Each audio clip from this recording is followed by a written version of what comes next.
আসসালামু আলাইকুম, welcome to my channel hour cooking house. আজকে আমরা দেখাবো পাটায় বাটা ভাটি করা ছাড়া শুকনো ডাল দিয়ে ব্লেন্ডার করে দোকানের মতো পিয়াজু তৈরির রেসিপি। প্রথমেই নিয়ে নেব 2 কাপ পরিমাণ ডালের গুঁড়ো। এখানে ডালগুলো আমরা ব্লেন্ডার দিয়ে গুঁড়ো করে নিয়েছি। তারপর ডালগুলো মধ্যে 2 কাপ পানি মিশিয়ে 1 ঘন্টার জন্য ভিজিয়ে রাখব।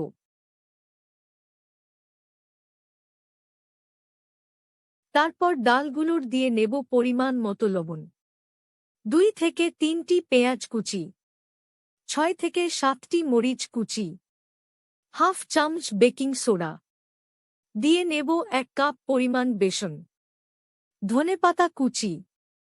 তারপর সবগুলোকে একসাথে মিক্স করে নেব। তারপর একটি পাইপ্যানে তেল দিয়ে নেব।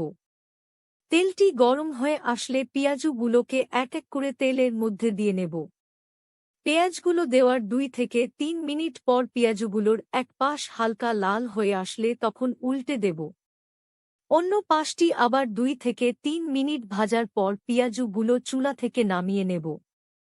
তৈরি হয়ে গেল আমাদের বাসায় বানানো সুস্বাদু পিয়াজু রেসিপি। আশা করছি আমাদের আজকের রেসিপিটি আপনাদের ভালো লেগেছে। রেসিপিটি ভালো লাগলে ভিডিও একটি লাইক ও নতুন হলে চ্যানেলটিকে সাবস্ক্রাইব করে আমাদের সাথে থাকুন। ধন্যবাদ।